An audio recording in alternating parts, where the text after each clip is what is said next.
विषयों पर मैं आपको प्रकाश डालूंगा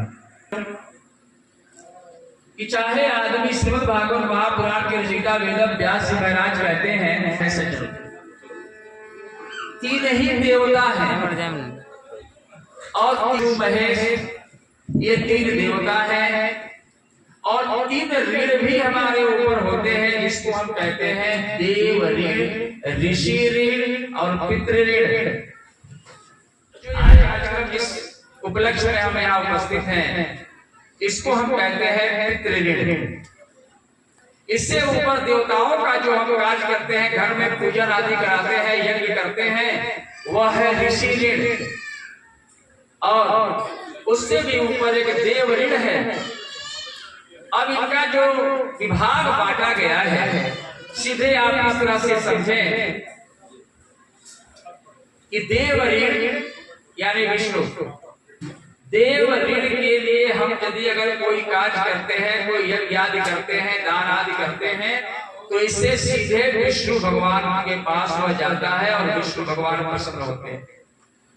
दूसरे नंबर पर आता है ऋषि ऋण।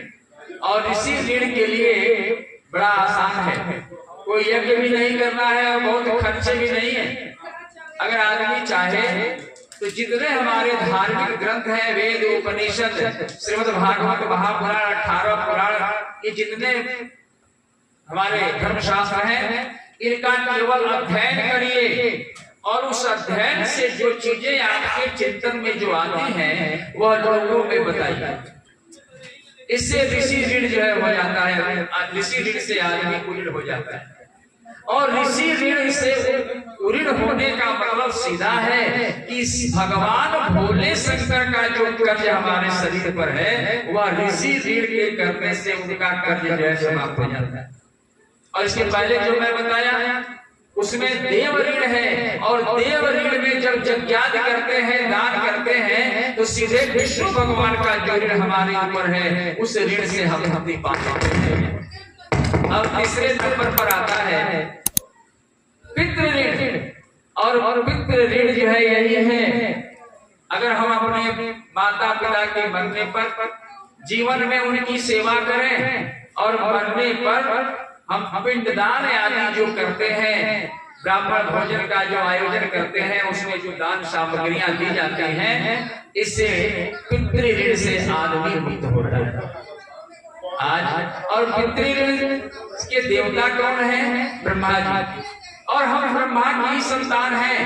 सच मानिए, विष्णु भगवान को आपने तृप्त कर लिया, अच्छी बात है, आपने शतोगुण बढ़ेगा। शतोगुण का मतलब हुआ कि जो भगवान में निष्ठा रखता हो, भगवान की पूजा में दिल लगा रहता हो, उसको शतोगुण से युक्त आदमी कहते हैं। रजोगुण भगवान भोले शंकर उसके अधिष्ठाता है, और वह ऋषि ऋण करने से आदमी मुक्त होता है। जो भी बताया कि आदमी अध्ययन करे, स्वाध्याय करे और कई प्रवचन सुनने आदि जाए, सुनावे, ऐसे ऋषि ऋण से आदमी मुक्त होता है। और पितृ ऋण से सीधे सीधे ब्रह्मा जी प्रसन्न होते हैं। तीन देवता हैं, तीनों देवताओं को प्रसन्न करने का जो विधान हमारे इस तरह से देव ऋण, ऋषि ऋण और पितृ ऋण के द्वारा जो बताया गया है, सज्जनों, आज संजीव बाबू जी के और उनके परिवारिक लोगों के द्वारा जो यह काम किया गया है, इससे इनके पितर भी संतुष्ट होते हैं और साथ साथ हमारे ब्रह्मदेव भी संतुष्ट होते हैं। और ब्रह्मदेव की संतुष्टि का तात्पर्य क्या है? ब्रह्मा जो है सृष्टि के निर्माता है, विधाता उनको कहा जाता है।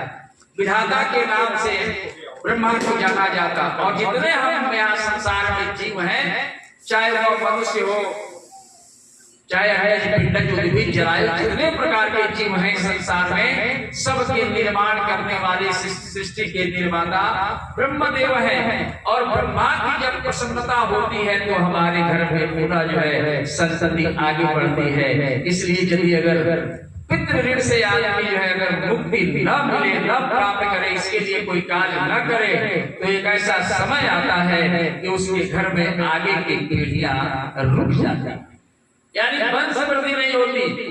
इसलिए ब्रह्मा को प्रसन्न करते हैं, हम आगे पीढ़ी बढ़ती रहे, इसके लिए हम पितर काज करते हैं सज्जनों। और पितर काज का बड़ा महत्व है। पितर काज नहीं करने वाले सदैव जो है अगले जन्म में, आज जो बच्चा है वह कल जो है पिता है, child is the father of man. तो आज का बच्चा कल का पिता है। धीरे धीरे यह सृष्टि जो है आगे बढ़ती है सज्जनों, और सृष्टि